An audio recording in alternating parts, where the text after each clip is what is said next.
नमस्कार, मैं शीतल शर्मा और आप देख रहे हैं हमारा खास कार्यक्रम बात भारत की। जम्मू कश्मीर में इस वक्त सरकार बनाने को लेकर कश्मकश जारी है, सरकार बनाने की जंग जारी है। जम्मू कश्मीर से अब राष्ट्रपति शासन को भी हटा दिया गया है। 2018 में जब भारतीय जनता पार्टी और पीडीपी की सरकार की गठबंधन में टूट हुई थी और उसके बाद सरकार टूटी थी, उसके बाद जम्मू कश्मीर के अंदर राष्ट्रपति शासन लागू किया गया था। उसके बाद जम्मू कश्मीर में कई बदलाव हुए, कई परिवर्तन हुए, जिसमें धारा 370 एक बहुत बड़े फैसले के रूप में देखा जा रहा है।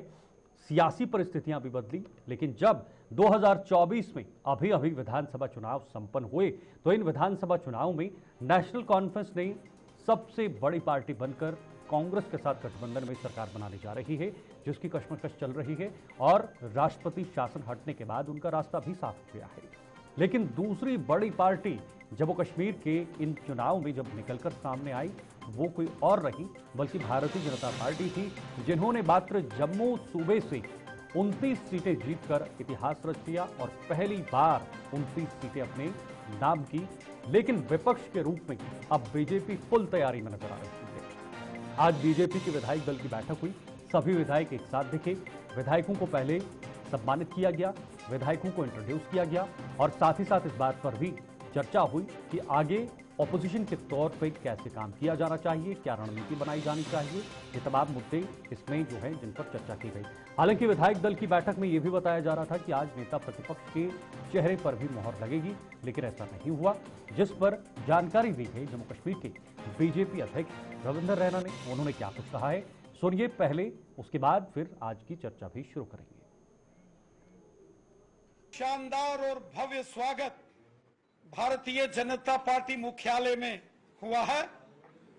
भारतीय जनता पार्टी की विधानसभा में जो शानदार जीत हुई है, उसके लिए सभी नवनिर्वाचित विधायकों को मैं हृदय से बधाई देता हूं, उनका अभिनंदन करता हूं और मैं हृदय से, दिल की गहराइयों से जम्मू कश्मीर की जनता, विशेषकर जम्मू संभाग की जनता, जम्मू रीजन के जो मतदाता वोटर्स हैं, मैं उनका हृदय से धन्यवाद करता हूं, शुक्रिया अदा करता हूं कि दिल खोलकर जम्मू कश्मीर के मतदाताओं ने भारतीय जनता पार्टी को अपना समर्थन दिया। 29 विधायकों की भव्य जीत के साथ 26% से ऊपर वोट शेयर जो भारतीय जनता पार्टी ने इन चुनावों में लिया है, वो सबसे बड़ा वोट शेयर है और अब तक का रिकॉर्ड 29 विधायकों के साथ भारतीय जनता पार्टी की भव्य जीत हुई है। तो आपने सुना बीजेपी प्रदेश अध्यक्ष रविंदर रैना को, जिन्होंने कहा कि ये एक बहुत बड़ी बात है कि बीजेपी की यहाँ पर इतना बड़ा बहुमत मिला है और वोट शेयर के माध्यम से बीजेपी सबसे बड़ी पार्टी बनकर सामने आई है। चलिए चर्चा शुरू करते हैं। दोनों मेहमान इस वक्त हमारे साथ बने हुए हैं। आदर्श गुप्ता जी वरिष्ठ पत्रकार हैं और एस तारिक जी राजनीतिक विश्लेषक हैं, वो भी इस वक्त हमारे साथ आपके टीवी स्क्रीन पर जुड़ चुके हैं और इस पर चर्चा भी शुरू करेंगे, क्योंकि जो गहमा गहमी इस वक्त जम्मू कश्मीर के अंदर देखने को मिल रही है, वो ना सिर्फ भारत में बल्कि पूरी दुनिया में, पूरे विश्व में इसका असर भी देखने को मिलता है। तो बहुत बहुत स्वागत आप दोनों का हमारे साथ इस खास डिबेट में जुड़ने के लिए, इस खास विषय पर चर्चा करने के लिए जुड़ने के लिए बहुत बहुत शुक्रिया समय देने के लिए। आदर्श जी, आपसे शुरू करूंगा। आदर्श जी, जम्मू कश्मीर एक ऐसा राज्य होगा जहां पर चुनाव से पहले भी राजनीतिक सरगर्मियां तेज होती हैं और चुनाव के ठीक संपन्न होने के बाद भी राजनीतिक सरगर्मियां उसी तरह की नजर आती हैं और वही कुछ जम्मू कश्मीर में भी देखने को मिल रहा है। और जम्मू कश्मीर ना सिर्फ भारत में बल्कि पूरी दुनिया की नज़रें, अगर मैं गलत ना हूं तो आप करेक्ट कर दीजिएगा, पूरी दुनिया की नज़रें जम्मू कश्मीर पर बनी रहती हैं कि आखिर वहां पर क्या हो रहा है। बिल्कुल शीतल जी, आप सही कह रहे हैं। जम्मू कश्मीर की बात और पूरी दुनिया की नजर ना हो, ये कैसे हो सकता है। जम्मू कश्मीर अब चुनाव हो रहे हैं, 10 साल के बाद चुनाव हो रहे हैं, चुनाव हो गए हैं, अब वो सरकार बन रही है। अब सरकार को लेके जो दाव पे चल रहे हैं, उसको लेके भी सबकी, सारे संसार की नजर इस पे लगी हुई है, सभी पॉलिटिकल पार्टीज की भी नजर लगी हुई है। और एक तरफ तो उसको मेजॉरिटी मिलने के बावजूद भी अभी डिले हो रहा है, क्योंकि कुछ ऐसे ताकतें जो शक्तियां जो एलजी को दी थी उनमें से कुछ वापस ली जा रही हैं, उनके कुछ नोटिफिकेशन निकल रहे हैं, जैसे आज 239 ए का निकला है, ऐसे कुछ और भी हैं उनके भी निकलने वाले हैं। तो इसलिए शायद थोड़ा सा इनको इंतजार करना पड़ेगा 1-2 दिन तक सरकार बनाने के लिए। बुधवार का समय लग रहा है, लेकिन हो सकता है एक आध दिन डिले भी हो सके। लेकिन दूसरी तरफ भारतीय जनता पार्टी जो है वो अभी भी तक सदमे में है, क्योंकि उसको तो सरकार बनाने के सपने देख रही थी, जम्मू का chief minister, Dogra chief minister, वो सब चीजें देख रही थी, लेकिन जो मिलना था उससे इससे ज्यादा तो मैं तो नहीं कहूंगा इससे ज्यादा इनको कभी मिल सकता है, इससे ज्यादा एक्सपेक्ट नहीं करना चाहिए था इनको। लेकिन उन्हें सरकार बनने के लिए, जैसे मैंने पहले भी कहा, वर्ल्ड कप का मैच है कि वो जीतेगा, वो हारेगा, तो वो फाइनल में नहीं पहुंचेगा तो हम फाइनल में पहुंच जाएंगे।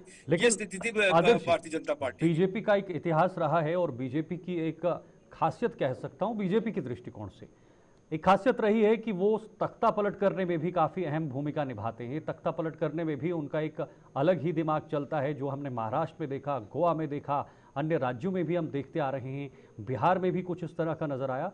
तो जम्मू कश्मीर में चुनाव के बाद, इतने बड़े आंकड़े के बाद भी जम्मू कश्मीर में बीजेपी अभी विधायक दल की बैठक जो है वो परिणामों के कुछ दिन बाद कर रही है। यानी इससे ये समझा जा सकता है कि बीजेपी ने एक्सेप्ट कर लिया है कि ठीक है, अगले 5 साल हम सिर्फ और सिर्फ विपक्ष के तौर पर बैठेंगे। बिल्कुल, ये भी आपने बिल्कुल सही कहा, सत्ता पलटने में माहिर है बीजेपी, लेकिन सत्ता तो पहले दे ले, सत्ता तो फिर बाद में पलटेगी, पहले सत्ता पे तो बिठा दे दो उनको। बाकी रही बात कि इनके 29 जो एमएलए आए हैं और एक पावरफुल मेजॉरिटी में है बीजेपी, अपोजिशन एक पावरफुल अपोजिशन में आप कह सकते हैं। लेकिन हम ये भी देख रहे हैं कि उमर अब्दुल्ला के भी सुर जो है वो बदल रहे हैं, वो भी नहीं केंद्र के साथ टकराव नहीं चाहता, किसी किस्म का टकराव नहीं चाहता, ऐसा लग रहा है। तो कल को क्या स्थिति वो बदल जाएगी ये अभी से कहना नामुमकिन है। अब हो सकता है जिस तरह से इनको महारत है तख्ता पलटने में, कुछ कह नहीं सकता। बड़ी बड़ी सरकारें जहाँ पे, जम्मू कश्मीर में भी याद होगा आपको, एक बार फारूक अब्दुल्ला जंगल में घूम रहे थे मोटरसाइकिल में, तो पीछे से उनको उल शाह के साथ तख्ता पलट दिया, यहाँ पे पता नहीं चला क्या हो गया। ये चीजें तो हो सकती हैं, लेकिन इस वक्त सबसे बड़ी चीज जो सामने आ रही है वो है भारतीय जनता पार्टी जो है वो अपनी, उसने आज मीटिंग भी की है, उन्होंने ऑनर किया है जितने भी एमएलए उनको, और उसके बाद अभी तक ये लीडर ऑफ द अपोजिशन नहीं चुन पाए हैं, क्योंकि सबको पता है आवाज तो केंद्र से आएगी, जो वहां से होगा। ये तो सब एक ड्रामे होते हैं, जो लीडर चुनने के लिए एक मीटिंग बुलाएगी या वहां से एक प्रपोज करेगा, एक सेकंड करेगा, लीडर चुना गया। लेकिन चुना तो वही जाएगा जो वहां से आवाज आएगी, उसी का इंतजार कर रहे हैं। हो सकता है वो इतनी जल्दबाजी ना करें ताकि कहीं आपस जल्दबाजी में शोर शराबा ही ना उठना शुरू हो जाए। जिस तरह से 5 एमएलए की बात कर रहे थे, उनको नॉमिनेट करने की बात कर रहे थे, तो रविंदर शर्मा जो है वो कोर्ट में चला गया। हालांकि सुप्रीम कोर्ट ने सुनवाई के लिए मना कर दिया आज उनको, उन्हें मना कर दिया पहले हाई कोर्ट में जाओ फिर आप सुप्रीम कोर्ट में आएंगे, लेकिन अब हाई कोर्ट में भी जाएंगे, इसमें तो कोई शक नहीं है। तो ये सब चीजें जो है राजनीति हलचल जम्मू कश्मीर में 1-2 दिन में चलती रहेगी, इसमें कोई कमी नहीं आएगी। ठीक है, ओके। तारिक जी, आपके पास आऊंगा। तारिक जी, कैसे आप देख रहे हैं अभी की वर्तमान स्थिति को, और खास तौर पर बीजेपी के विधायक दल की आज बैठक हुई, एक रणनीति तय हुई कि कैसे विपक्ष में बैठना है। क्या अभी भी बीजेपी जो है वो इस मानसिकता के साथ चल रही है कि अगले 5 साल अब विपक्ष के तौर पर बैठना है, और एक बड़े आंकड़े के साथ जब विपक्ष में बैठेंगे तो आवाज भी ज्यादा उठेगी, शोर भी ज्यादा उठेगा? जी शीतल जी, बिल्कुल आपका जो इशारा है, तो मैं ज्यादा कुछ कह नहीं सकता हूं, क्योंकि मेरे जो आदेश जी ने सारा कुछ मंजरनामा पेश किया और मैं उनके साथ सहमत हूं। तो फिलहाल जो सबसे बड़ा मसला है कश्मीर और जम्मू के दरमियान जो है वो है स्टेटहुड का। स्टेटहुड के रेस्टोरेशन के लिए जो इस वक्त जदोजहद चल रही है, और इसी के तनाजुर में कुछ देरियां अभी लग रही है। तो मैं आपको एक चीज बता दूं कि अभी जो मुझे इत्तला मिली है, जो मुझे इंफॉर्मेशन मिली है सूत्रों से, कि अभी मरकज और श्रीनगर में काफी बातें हो रही है, आपस में उनका कांटेक्ट है इस हवाले से। तो किस जानिब ये पलट खाएगा, कब रेस्टोरेशन हो जाएगा, तो ये देखने की चीज है कि उस वक्त सिचुएशन सियासत की कुछ और होगी। लेकिन आज जो मुझे लगता है कि बहुत छोटा सा मामला था, जो लीडर ऑफ द ऑपोजिशन को चुनना बीजेपी की तरफ से, ये एक छोटा मसला है, कोई बड़ा इशू नहीं है। इसके लिए उन्होंने जो सेंट्रल ऑब्जर्वरों को यहाँ बुलाना है वो आएंगे, उसके बाद ये प्रहलाद जी या तरुण जी आएंगे और वो फैसला करेंगे कि कौन ऑपोजिशन में होगा। तो जहां तक मुझे शक है, जो भी रविंद्र रैना जी के दाएं और बाएं साइड बैठे थे, इनमें से कोई और एक होगा। तो लेकिन मसला ये है कि हुकूमत कब तक चलेगी। हुकूमत का जो अभी तक हमें लगता है कि बीजेपी एक बड़ी पार्टी बन के उभरी है। इनके पास जो वोट शेयरिंग जो हुआ था 23 ये कुछ मुझे लगता है 25 पॉइंट कुछ 64% उनका मिला है, वो एक बड़ा आंकड़ा होता है। लेकिन अपोजिशन का जो उनकी अपोजिट में एनसी, कांग्रेस, अलायंस या और उनके साथ आजाद, जो हमने पहले भी कहा था कि आजाद उनके साथ जा रहे हैं, ठीक है। तो जिसका हमें आंदोलन किया था वो भी कुछ 40 तक जा सकता है, 35, 36, 37, 38 तक हो सकता है। वो ठीक है। वो भी तारिक जी, एक बात जानना चाहूंगा आपसे। आपने एक बहुत महत्वपूर्ण बात की कि स्टेटहुड का मामला सबसे ऊपर है और सरकार जो बनने वाली सरकार है वो भी कह रही है कि स्टेटहुड हमारे लिए सबसे पहले है। क्या आपको नहीं लगता कि थोड़ा वक्त लेना चाहिए सरकार को, जो नई नई सरकार बनेगी, थोड़ा वक्त लेकर जो स्थिति है उसको भांपना चाहिए, उसको जानना चाहिए और उसके बाद इस मांग पर जाना चाहिए? हालांकि केंद्र सरकार ने साफ कर दिया है कि स्टेटहुड वापस मिलेगा। बिल्कुल, उन्होंने भी तो कोई हंगामा नहीं किया है। अलबत्ता वो सिर्फ अभी बयानों तक जारी है कि बयानों तक ही ले ले, क्योंकि हम भी कहते हैं, हम देखिए मीडिया का रोल ये बनता है कि हम सबसे पहले जो इंफॉर्मेशन, पब्लिक इंफॉर्मेशन होती है, हम लोगों तक उन तक पहुंचाते हैं, सरकारों तक पहुंचाते हैं। जिस तरह हम ही ने, आपने, सबों ने, सब मीडिया ने कहा था कि यहाँ के जो लोग हैं इस वक्त जमहूरी अमल में बढ़ चढ़ कर हिस्सा लेने जा रहे हैं, जिसकी रणनीति पे फिर उसी बात पे फिर इलेक्शन कमीशन ऑफ इंडिया ने इंतजाम किए हैं कि यहाँ पार्लियामेंट से लेके असेंबली तक जितना भी इंतजाम किया गया था बहुत बढ़िया किया गया था इन्हीं आधार पे। और इसी आधार पे मैं वैसे एक साफी, एक जर्नलिस्ट, मैं लोगों की बात कहना चाहता हूँ कि लोग चाहते हैं कि ये टाइम ज्यादा जाया ना हो, क्योंकि ये जो हुकूमत बनने जा रही है अवामी हुकूमत है, अवाम के लिए बन रही है।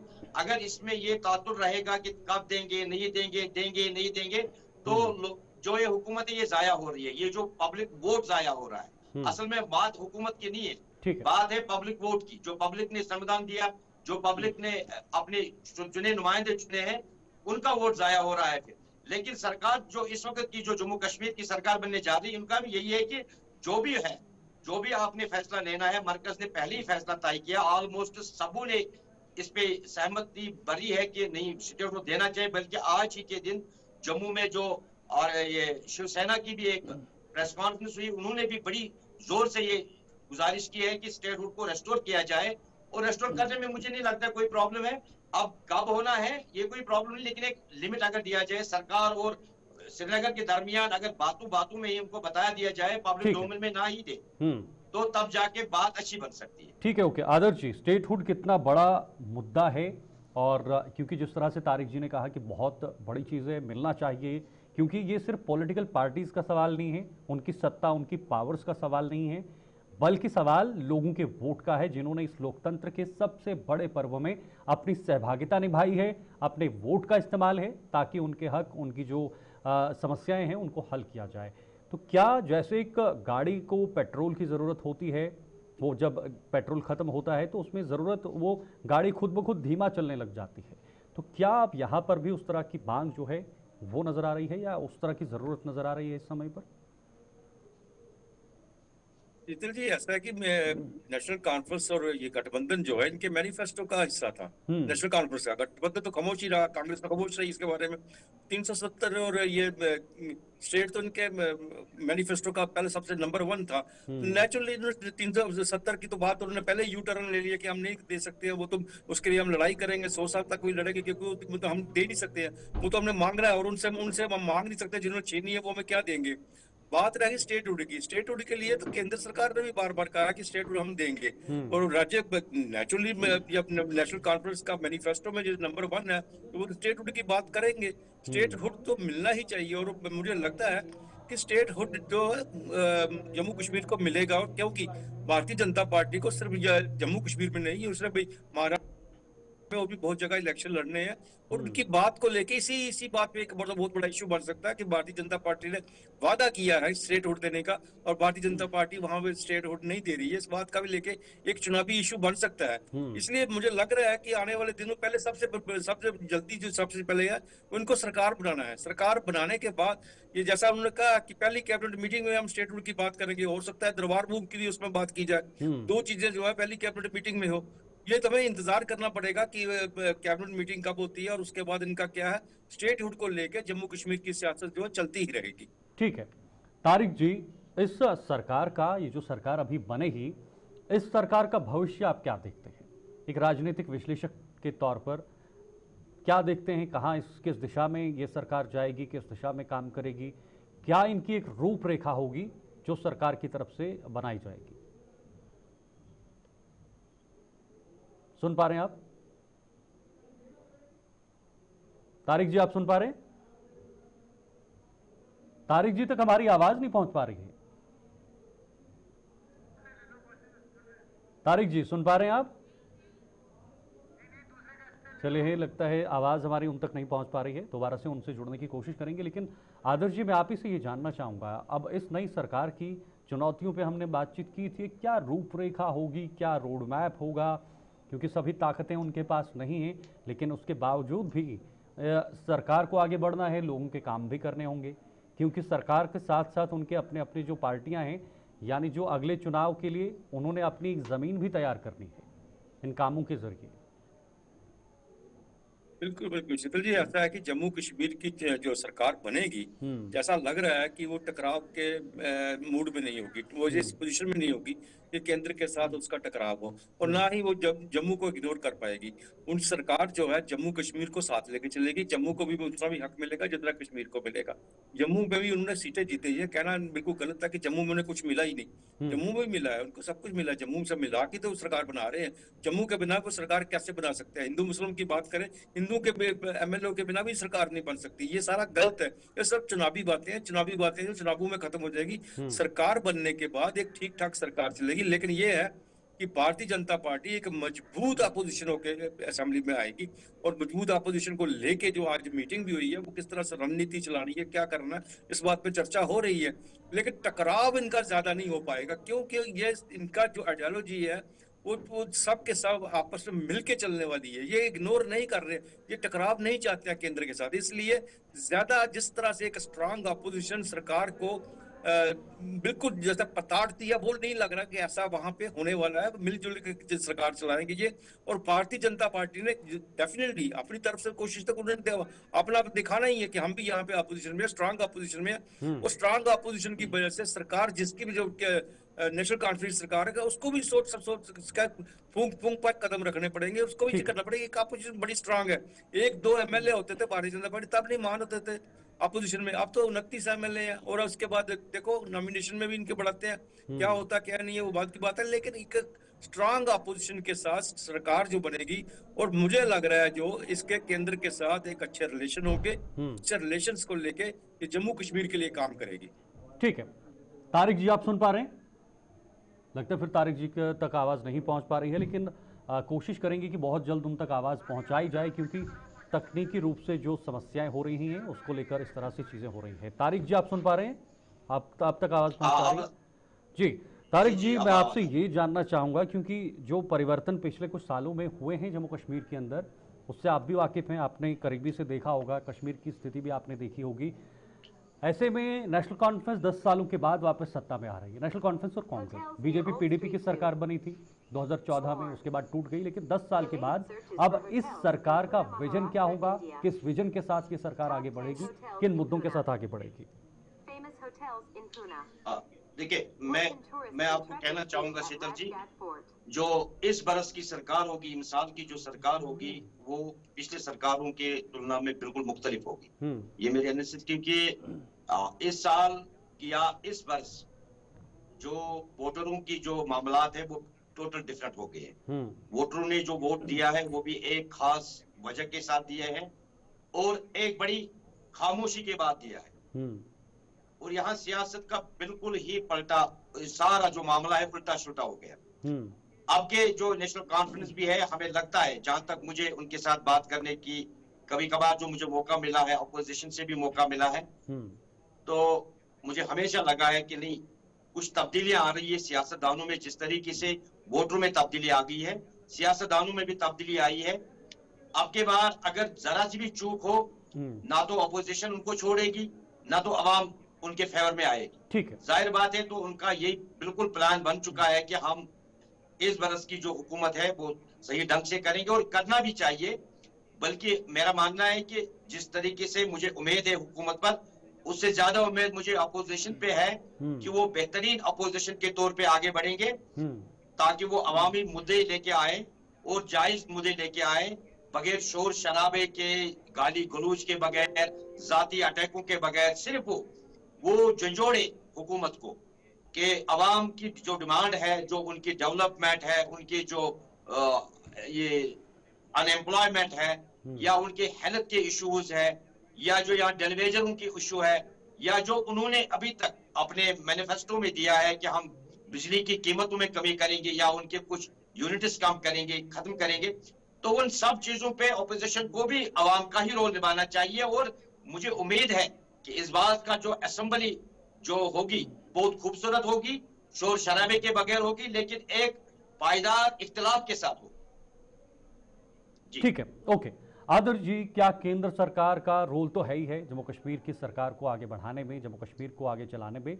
केंद्र सरकार का क्या रवैया रहेगा जम्मू कश्मीर को लेकर? क्या एक संदेश देने की कोशिश की जाएगी पूरे विश्व स्तर पर? ठीक है, हम विपक्ष के तौर पर काम कर रहे हैं और केंद्र से भी जम्मू कश्मीर को मदद दी जा रही है, केंद्र भी जम्मू कश्मीर की सरकार के साथ मिलकर काम कर रही है, तो क्या ये का विजन हो सकता है इस वक्त केंद्र सरकार का? बिल्कुल बिल्कुल शीतल जी, ऐसा ही विजन होगा, क्योंकि केंद्र सरकार, मैंने पहले भी आपसे कहा कि केंद्र सरकार नहीं चाहती कि टकराव की नीति में अपनाए। केंद्र सरकार ने भारतीय जनता पार्टी के 29 एमएलए जीतना कोई छोटी बात नहीं है, और भारतीय जनता पार्टी अगले 5 सालों में ये जरूर चाहेगी कि कश्मीर के अंदर उनका जो, जिस तरह वो कहते हैं कमल का फूल खिले, फूल खिलाने की कोशिश करेंगे। लेकिन नेशनल कॉन्फ्रेंस एक मजबूत सरकार तब भी थी जम्मू कश्मीर के लिए।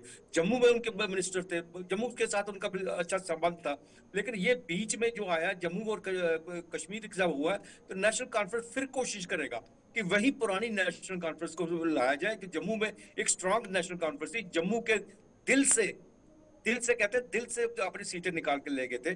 मठ से सीट निकाली थी, नगरोटा से सीट निकाली थी, विजयपुर से सीट निकाली थी। इससे ज्यादा और क्या हो सकता था? अब वही भारतीय जिसकी नेशनल कॉन्फ्रेंस की वही कोशिश होगी कि जम्मू के साथ भेदभाव ना करके दोबारा उसी तरह से अपनी बढ़ोतरी करे। और जिस तरह से भारतीय जनता पार्टी भी यही चाहेगी कि हम किसी ना किसी तरह से कश्मीर में आगे बढ़े। इसलिए दोनों का टकराव जो है वो नीतियों को लेके हो सकता है, कामकाज के लिए हो सकता है, लेकिन इस टकराव के नाम से टकराव होगा वो मुझे नहीं लग रहा।